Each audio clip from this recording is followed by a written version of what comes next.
Hello, and welcome to a Lost in the Groove podcast. This is our YouTube video podcast, the Shin Dig Variety Show. We have no contribution or retaliation with CBS, and we are not sponsored by Lucille Ball and Desi Arnaz. Just pointing that out. Anyway, let's start with our podcast. We talk mainly about topics that are happening today, primarily with culture and society. So those are the main topics that we're starting off. Today, we're going to be breaking down 3 different topics we thought that would be great. The change with China and how they're basically ditching coal, and another case about the Murdaugh dynasty, and a little bit about the Petito case. All right, guys, let's start the podcast. Mike, do you want to take it away?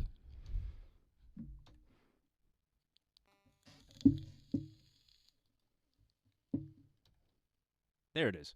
So, we both read this article about China ditching the mining of coal and trying to make it look like they're the good guys here.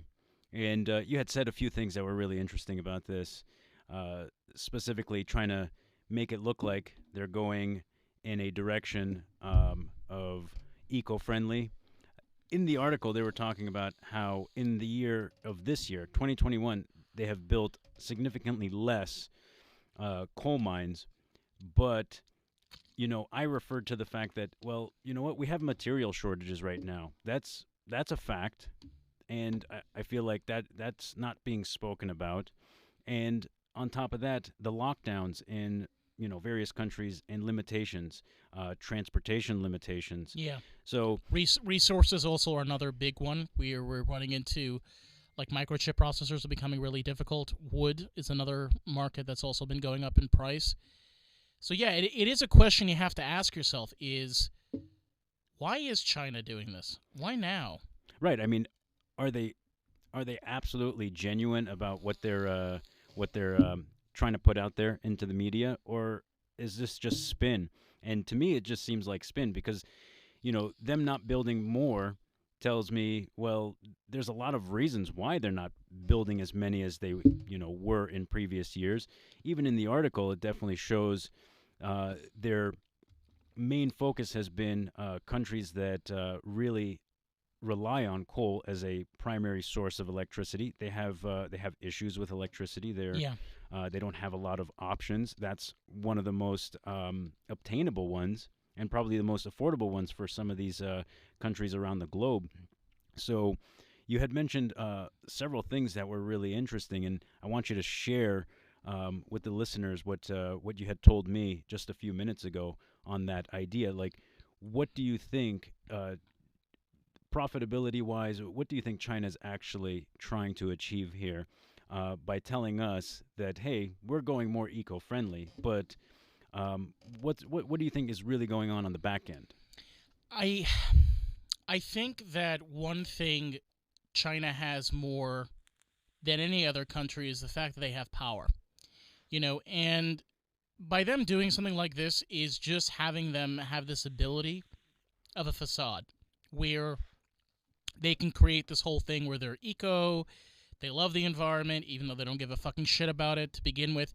And they basically allow media companies, broadcasters in China as well as here in the U.S., to have this painted picture that China is moving into an eco-friendlier environment. But in reality, all they're doing is still supplying coal to other nations that heavily rely on this because of the infrastructure they built with their electricity plants.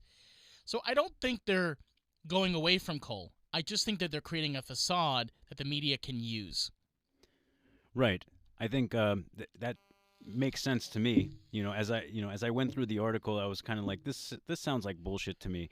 Their president is claiming that, we're building less, and for the foreseeable future, we're going to be getting away from coal. But they've been the main producer of the infrastructure around the globe in these countries that need it the most, and all of a sudden they're going to say, well, we're not going to supply it anymore, or we're not going to build anymore. You mentioned it's a possibility that it may not be as profitable, maybe in terms of building on that infrastructure, but I would imagine it's still profitable to mine coal and continue selling them to these countries that still need it. I mean, why would they stop doing that? Yeah, I mean, one thing though you have to remember is that whenever a country makes a big goal, I'm going to give this as an example, and I know a lot of people are going to get pissed at me, but that's perfectly fine. After the September 11th attacks, what were two agencies the United States created? They created Homeland Security, and they also created TSA, the Transportation Security Association. Do any of these organizations actually do anything good? Do they actually help at all? No.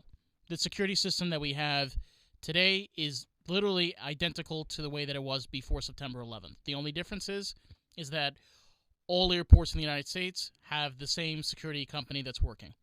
Homeland Security, has it done anything that's changed or impacted? No. They're pretty much like national security, like the NSA, as well as the FBI, as well as the CIA, but kind of a branch that's like, oh, we're here locally. But they don't do anything. The reason I think a lot of nations do this is, whether negative or positive, is to appease people, is to allow there to be like, okay, we're doing something, quote unquote. But you're not making anything better. All you're doing is just creating something just for the sake of keeping people calm. You had mentioned something similar with Russia too. I believe you were talking about how they have taken a similar kind of approach with their economy and with their resources. You had said China had pegged their currency, their fiat currency, to their resources, and then you were saying that Russia had done something very similar. They were rich in minerals, oils, and various other things too. Yeah, I mean, fiat currency, if anybody's curious to know what it is, it originated in Scandinavia. I believe after World War II, if I'm not mistaken, primarily because these nations, they were so crippled by the war, they really had no way of building up their economy. So they created their a fiat currency, which basically means is that your currency is backed by something, either from your own homeland or from other countries where you're developing technologies or other different types of forms of products or goods. America copied the same tradition that Scandinavia did. However, a lot of other nations that went fiat, more like first world countries and trading countries like the EU, including Russia and China, they built their fiat currencies based on their resources in their country. So a great example of this, besides Russia, is the EU. The way that the EU works with the euros is Italy has goods and products that they make. So does France, as well as Slovakia, Germany, Bulgaria, and as well as Hungary, as well as among other nations. And with all their supplies and goods and wares, they either export them or they're imported throughout different countries. So everybody's able to supply each other. Whenever those transactions, whatever those goods are being transported, it's building up the euro. And that's the whole purpose of the euro, is to kind of have that infrastructure. And the same thing with Russia. Their currency is backed by the resources that they produce and export and also import into their nation. Why is this better than the infrastructure that Scandinavia has in the United States? Primarily the reason for this is inflation. Your inflation rate is a lot lower over a period of, let's just say, 100 years. Why? Because you have a lot more. Imagine this. Imagine if you have in front of you, I'm going to give this as an example. Let's just say you have 3 cases of water. Okay? So imagine you're in the United States. Imagine where you only have a receipt, a piece of paper that says you have those 3 cases of water, whereas Russia already has those 3 waters in front of them, including the receipt. So if something happens in Russia and they lose, but they still hold those 3 cases of water, so they're still stable. Whereas the United States, their ticket becomes fucking shit. There is no water cases. So you just have a piece of paper that does nothing. That's the issue.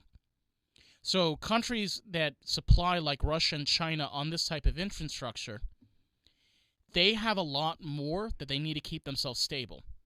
So when you're dealing with like this where they're going eco now and they need to be able to cut down on the coal, they're doing this to make the yuan more stable because of how their fiat currency is based. That's my theory.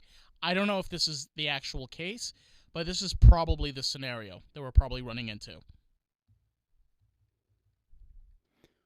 When I think about everything that China manufactures already, it seems that they would benefit by continuing to sell coal and helping those nations to survive, but they have so much more that they offer. I mean, renewable energy and even the solar panels over the last 10 years, they're all made in China. Yeah.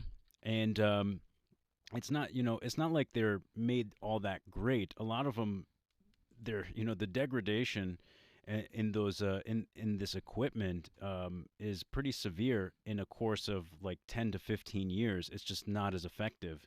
No. I remember when California made a deal with China, and then it subsidized the cost to get every home on solar. But if we look at the benefit versus the cost, I mean, the fact that these things are going bad in less than 15 years and they're not as useful anymore, it's just a bad deal. And then I think about just what I had read in that article.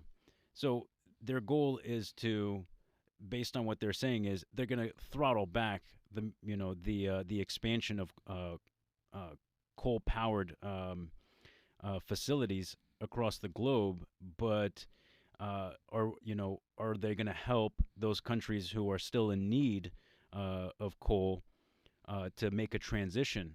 These are some of the thoughts that came to my mind. I'm like, that's great if they're being honest about this. That's fine and dandy. But are they going to be making an effort, since they do have all the material, since they do have all the technology and the means?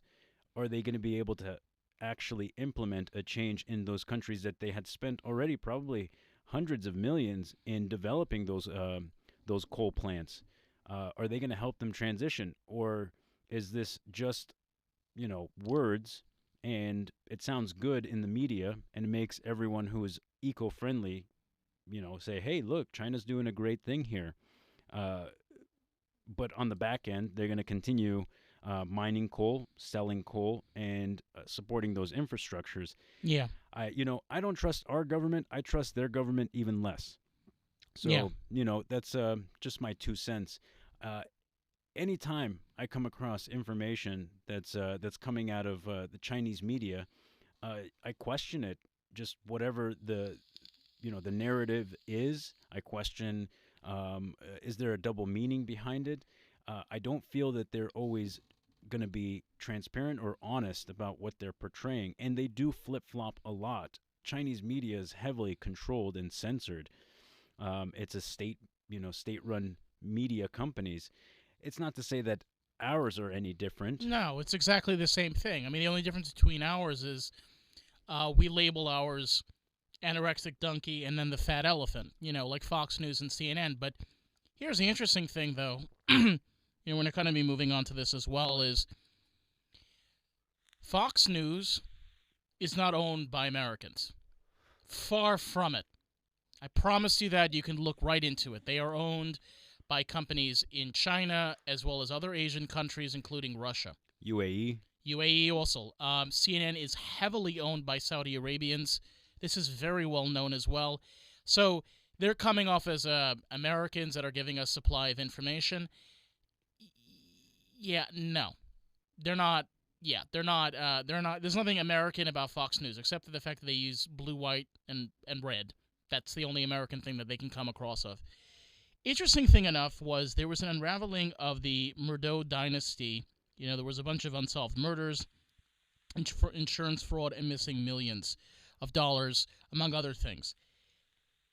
This is a family, we're not very well known to, but there was an article that was put out by the Wall Street Journal about this, where in this family, they had a bunch of unsolving murders. Like in the case of Weir, their son Paul, he was with his girlfriend on a boat and she got killed and it was by accident. And then they had a maid in 2018, also same scenario, trip and fall by accident. Then out of nowhere, he mysteriously creates his own murder, and then it turns out he didn't die in the end. Kind of this repetitive story over and over again. This may sound like a new story, but actually this is far from the truth. This kind of stuff happens all the time. Where you have rich families or rich actors or actresses or people that are in other type of media industries or well as in technology, that they're able to literally get away with murder because they have an ability of controlling the court system and how things are situated. And in these rare scenarios, they actually get caught. So you need to ask yourself this question.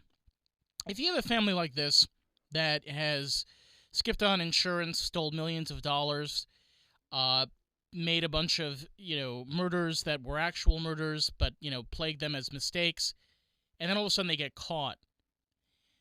Mike, if you want to answer this, how did this happen? If they had the ability of controlling the situation, but why are they not able to control the situation now? I think in specific instances, when there's too much that comes out too fast, it's hard to mitigate that risk. I think that's probably what happened here. Too much information came out, too much damaging evidence came out. They can't dodge it. It's not that easy. A girlfriend on a boating, expedition, and she falls off or something, maybe pushed off, but maybe thrown into the propellers. Who was there as witnesses? That's a scenario that you can control a little bit better before authorities show up, and you can make sure everybody keeps their mouth shut, whether it's through money or intimidation.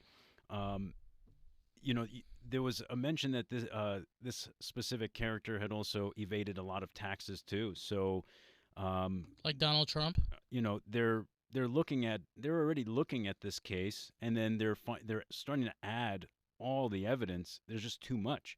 At some point, when a case gets this big, it's difficult to brush it under the rug. There's too many palms to grease. It's not possible. And when we look at the instances where they're isolated, the maid in 2018, the girlfriend on the boat, these are very isolated.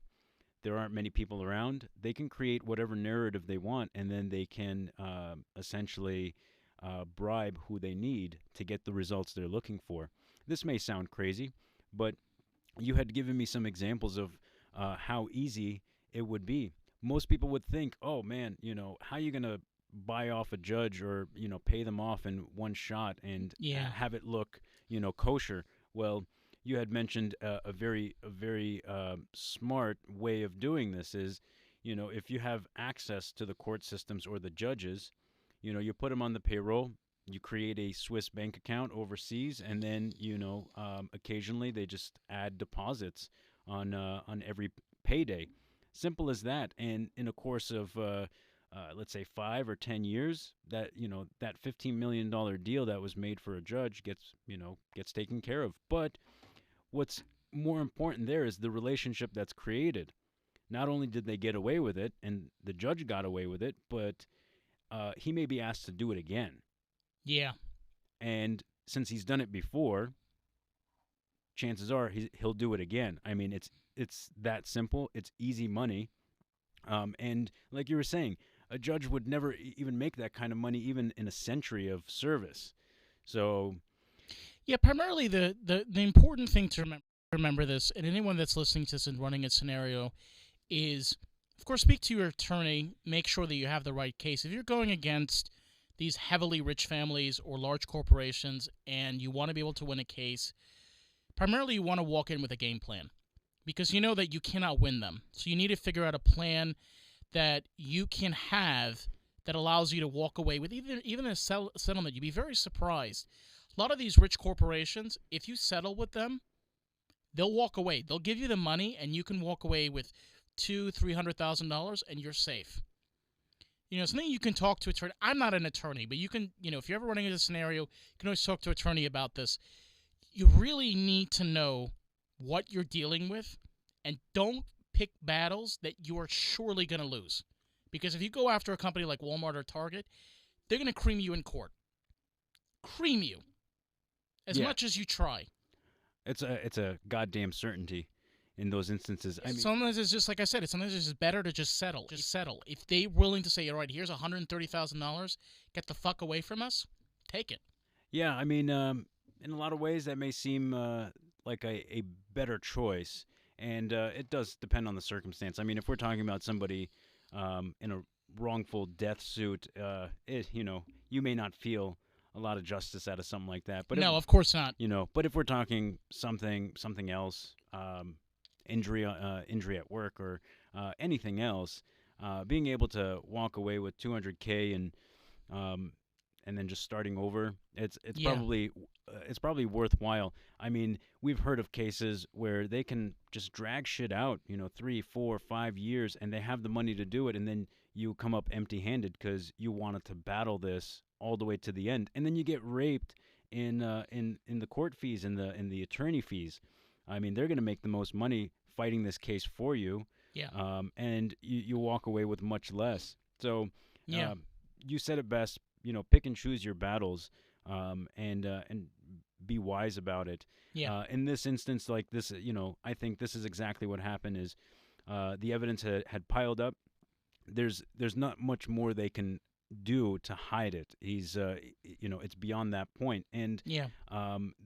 Typically, I would say this is. You said it's rare, and I would agree that it's rare. But when you have a pretty long laundry list of shit that you've done, eventually shit starts coming out. I mean, look at what happened to Epstein. Yeah, but this is the thing also about Epstein as well, is if you really look into it, the man has been wanted and been in court a lot more times than when he was finally incarcerated and then, he was killed in prison. It sometimes takes a while. It's not a process that's overnight. I mean, he was free from he was arrested in 2008, and that just kept on just piling up that he was able to get out, and then finally they were able to fucking put the nail right on it, and he was done. Very interesting enough, we're kind of running into a scenario right now with the Pepito's case. I've been kind of reading back and forth about this. A girl that she was with her boyfriend, they were on a road trip, and then out of the nowhere, he comes back with her car to his family's home, and she's not there, and she's missing. And then all of a sudden, out of nowhere, they question him, try to get all the warrant papers, and then he vanishes into thin air. A few days later, they find her body on a cliffside in Utah. I think it was Utah that they found her. Correct. They found her body. And, now we're kind of waiting for the autopsy results to see exactly what's going on. This case is absolutely bizarre for a lot of reasons. Besides, guilt, who did what happened where. What's very strange is she's dead, he's missing. Where the fuck is he? Yeah, he could virtually be anywhere. Some of the ideas you had discussed when we were talking earlier is that it could be a number of different things. Maybe he's not the one. I mean, I heard about the case. I started reading into it. I was really curious as to what may have happened. We heard that he was abusive, and as I reflected on that, I'm like, okay, he's abusive. Not that it's a good thing, but that doesn't necessarily make him a murderer either. Right. Could it have been an accident? Could he have slapped the shit out of her so hard she, knocked back, hit her head, started bleeding out? I still don't agree that you would run away from the scene. If you love this person, you would have called 911. Even being in a, national park, you should still have access to 911. That's why I was telling you, this sometimes does happen, which is with family rivalry. And we have seen larger cases like this before in the past of where either a family member like a cousin or a brother or even an uncle, or believe it or not, actually a parent, would murder, a couple, either one of them, primarily just due to the fact that they're jealous, they don't want them in the family, or from other reasons as well. I wouldn't be surprised that would be the case here. It's very possible, and it kind of makes sense. Why wouldn't he call the cops? Well, how about this? If he had a family member or somebody that threatened him, he would have been fucking scared. What was the first thing that he would have done? He would have ran. He would have ran. And where did he ran? He ran to his parents. So he knew that he can get some security there. The interesting thing was his parents then says that he ran into the woods where they can't find him for jack shit. Again, he could be hiding because he's afraid he might be the next murder victim. Because now everything's out into the open. And he's afraid that the family member is possibly thinking they can get caught. And if they get caught, they don't want to get caught. And they're after him. So we don't know yet. I mean, once we find the autopsy, and if the autopsy says that there's actually, like, you know, signs of stabbing as well as signs of bullet shrapnel, they could have been harassed by a family member. And we might be able to find out who the murderer was. You know, it was funny to me that they couldn't identify the body right away. This was within days, right? They found the body 7 days, 10 days in. There's no way a body decomposed that fast, even in, you know, environmental conditions like in Utah, in, like, you know, towards the end of summer. Which is also so it's a dry climate, right? So there's no humidity. So, right, you're right, a body would decompose a lot slow. Yeah. Yeah, so I mean, what happened? Was it animals? You know, some coyotes discovered the body, started gnawing on the face, or why couldn't they identify her right away, even from like the clothing she was wearing or something? It really begs the question. But that was my initial thoughts. I had followed this, you know, from the first few days as I heard about it, and I said, wow, this is pretty awful. And we did see that, okay, yes, he was abusive. I just don't think he was a murderer necessarily. We don't have enough facts, but I do know that mistakes do happen. And, you know, if he smacked her hard, she, you know, lost her balance, fell off the cliff. That would have, that would have scared the crap out of this kid, to where, you know, if he didn't go and check up on her, he probably ran. But again, that's, you know, we don't know what any of us would do in that situation, but I just feel like that was still the wrong move. You don't just run away. That's almost admission of guilt right then and there. Right. The worst case is if he did call in 911 and then they came and helped and then they were able to save her life. What would they have determined? Okay, assault and battery and you know, maybe a few years in jail. Now he's looking at, you know, potentially most of his life, if not for life. Right. I mean, we're gonna touch base on this, you know, in the next Shin Dig Variety Show. I mean, once we get the autopsy results, we'll kind of talk back about this and kind of tell you our ideas. Once we get all the facts, we're gonna kind of close everything up. We post every single week. We're still trying to figure out which day to post on YouTube because I'm working on other content as well. This is our only YouTube podcast. We're still starting out, so guys, just bear with us while we're still getting our nuts, bolts, definitely our balls, untied and figuring out how everything works. Thank you so much for watching. See you guys in the next one.